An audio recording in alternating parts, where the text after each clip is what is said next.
Si eres de los que piensa que los asesinos en serie son cosa del pasado y que ya no existe este tipo de criminales en la actualidad, estás muy equivocado.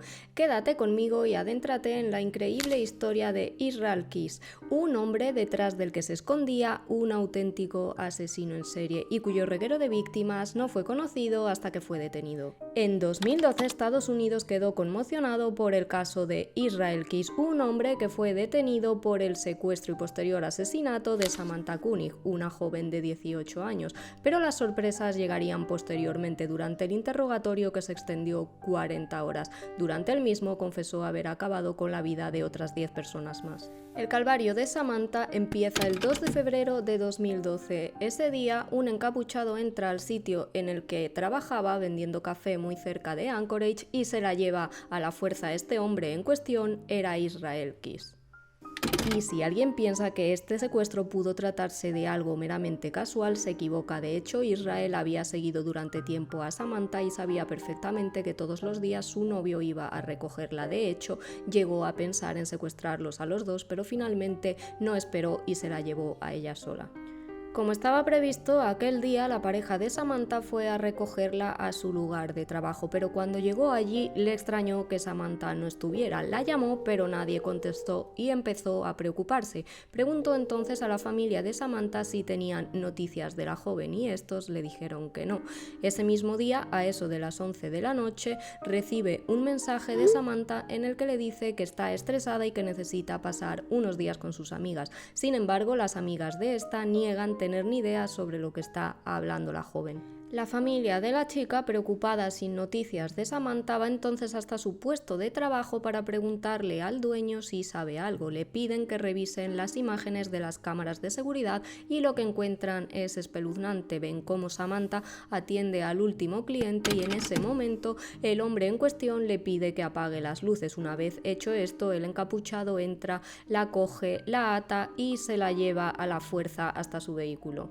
Tras semanas sin noticias de Samantha, el novio recibe un mensaje desde el móvil de la chica.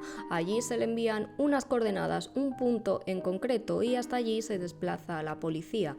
En el sitio indicado encuentran una foto de la chica y además junto a ella un periódico del día del 24 de febrero. Además, acompañando todo esto, había una nota de rescate en la que se exigían $30,000 en la cuenta de la chica a cambio de devolverla a su familia con vida. Algo a la familia de aquella imagen no sabían por qué, pero no les encajaba. Igualmente depositaron esos $30,000 que exigía el secuestrador en la cuenta de la chica. A la vez el FBI siguió investigando y descubren que alguien, una vez depositado ese dinero, había extraído de la cuenta de la chica cierta cantidad en Anchorage. Las autoridades se desplazan hasta allí, pero cuando llegan ya es tarde. El hombre ha huido, eso sí, ha quedado una imagen de un señor con ropa oscura en el banco. En marzo de 2012, el secuestrador de Samantha sigue sacando dinero de la cuenta de la chica. Esta vez lo hace en Arizona, en Nuevo México y en Texas, pero en una de esas extracciones comete un error, deja el coche muy cerca de una de las cámaras del banco y entonces el FBI descubre el modelo de coche que tiene que buscar. Las autoridades se centran y piden colaboración para encontrar un Ford Focus blanco.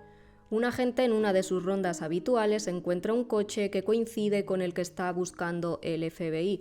Decide entonces seguir al hombre que lo conduce y le da el alto. Era Israel Keyes. El hombre en cuestión decide entonces registrar el coche de Israel y allí encuentra una de las tarjetas con las que extraía dinero de la cuenta de Samantha, además del móvil de la chica. Los agentes descubren también que llevaba ropa oscura y un arma, ropa además con capucha, lo que solía llevar el encapuchado que extraía dinero de la cuenta de la joven, por lo que en ese momento Israel es detenido. A partir de aquí, atención porque empiezan las sorpresas. Durante el interrogatorio, este hombre, que era un exmilitar, confesó fríamente haber secuestrado y acabado posteriormente con la vida de Samantha. Además, detalló otros casos de su vida criminal que los investigadores desconocían. Y os estaréis preguntando, ¿pero cómo que acabó con la vida de Samantha si envió una foto en la que se la veía con vida junto al periódico del día? Pues bien, atención, porque la historia no tiene desperdicio y se la narró punto por punto al FBI. Israel explicó que la secuestró, que la llevó hasta su coche y que en un momento dado ella consiguió librarse de sus ataduras, pero Israel volvió a darle caza. Una vez más, decidió entonces llevarla hasta un cobertizo que tenía junto a su domicilio y fue allí donde acabó con su vida. Posteriormente siguió con su día a día habitual junto a su pareja y junto a su hija. Israel reveló que acabó con la vida de Samantha el mismo día que la secuestró. A eso de las 5 de la mañana del día siguiente, una vez había pasado un día, Israel tomó una decisión. Envolvió el cuerpo de la joven en una lona. Allí lo dejaría durante 2 semanas porque él se fue tranquilamente al Caribe. Una vez volvió de sus vacaciones, se encontró con el cuerpo congelado de la joven por el frío que hacía en Alaska, lugar en el que vivía Israel. En ese momento se le ocurre, ¿por qué no?, engañar a la familia y hacer pasar porque la chica sigue con vida. Es entonces cuando decide peinarla, incluso maquillarla y hacerle esa imagen junto al periódico del día para pedir un rescate por su vida.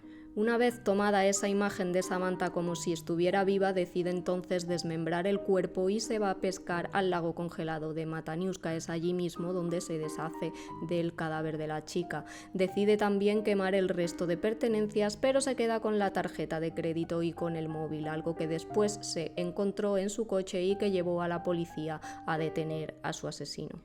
Una vez que confesó dónde se encontraba Samantha, los investigadores fueron hasta el lago y allí encontraron a la chica. Pero la historia horrible de Israel no había hecho más que empezar. A partir de ese momento, el FBI le entrevista durante 40 largas horas y este hombre relata un sinfín de crímenes. Pide que le ejecuten, pide la pena de muerte para él y cuando le dicen que en ese estado no es posible porque no está permitida, suelta una carcajada y dice que él es un monstruo y que ha acabado con la vida de 11 personas, es decir, Samantha y otros 10 más. Israel confesó haber acabado con la vida de 4 personas en Washington entre 2001 y 2006. Pese a que no se sabe a ciencia cierta quién serían estas personas, a día de hoy la policía sigue investigando entre los casos sin resolver para tratar de ponerle cara a estas víctimas de Israel Keys, pues no tienen duda de que pudo cometer perfectamente los crímenes que detalló. Posteriormente confesó también haber acabado con la vida de una persona en Nueva York, pero tampoco se tiene certeza de quién sería, aunque también creen los investigadores en su versión. En 2009 declaró haber acabado con la vida de una mujer en New Jersey y explicó que su cadáver lo enterró posteriormente cerca de Lake Tapper. Sin embargo, él mismo nunca fue encontrado. En 2011, este hombre confesó haber acabado con la vida de un matrimonio en Vermont y esta vez sí la policía pudo identificar a la pareja de la que hablaba Israel. Además, explicó su modus operandi. Este señor se dedicaba a coger vuelos hasta el lugar que fuera de los Estados Unidos. Una vez allí alquilaba un coche y se desplazaba hasta zonas más bien alejadas o boscosas en busca de la víctima perfecta, aunque en el caso de ciertas personas como en el de este matrimonio no le importó acabar con la vida de los mismos en su propia casa. Pero no solo viajaba una vez hasta el sitio en cuestión para dar con su víctima, sino que primero lo preparaba todo. Se desplazaba una primera vez allí hasta el sitio elegido en el que iba a perpetrar esos asesinatos y allí escondía dinero y otros enseres como palas o armas con los que posteriormente acabaría con la vida de sus víctimas. En el caso del matrimonio asesinado en Vermont, Israel confesó que ese kit de asesinato lo había escondido, atención, 2 años antes de perpetrar los horribles crímenes. Explicó que se quedó en un hotel más o menos cerca de la residencia habitual de esta pareja. Una vez allí se desplazó hasta la casa de los mismos, los amenazó, los ató y los secuestró. Los llevó hasta una granja apartada y allí acabó con su vida.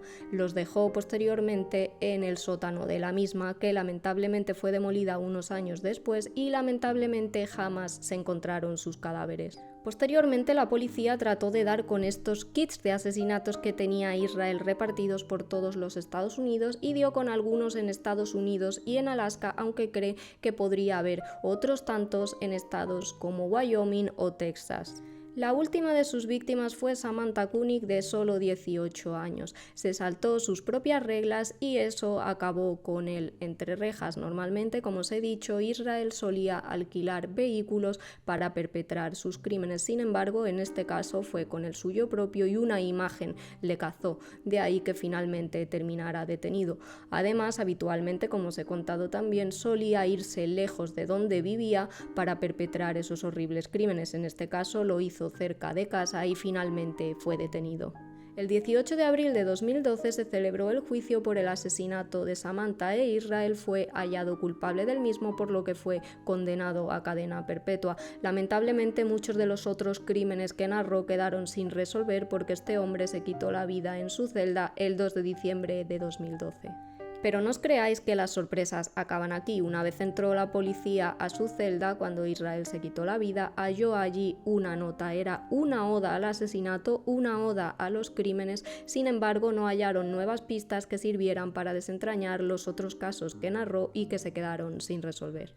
Y en 2020 el FBI difundió una imagen de algo que se halló también en la celda de este señor. Era un dibujo con 11 calaveras y la frase "somos uno". Se cree que lo dibujó con su propia sangre y que se refería directamente a las personas a las que mató. Y pese a que han pasado ya 11 años desde todo aquello, la policía sigue investigando lo que contó Israel. No pierden la esperanza de poder identificar las víctimas que quedaron con una interrogación y sobre todo de darle descanso a esas familias que se estarán preguntando qué ha sido de las mismas. Mientras, Israel Kish dejó en el aire muchas dudas y ese macabro dibujo de 11 calaveras con el lema "somos uno". Un caso de un asesino en serie quizá no tan conocido, pero igualmente espeluznante, que nos demuestra que esto de los killers no es una moda y que siguen existiendo en la actualidad pese a todos los avances científicos y criminológicos.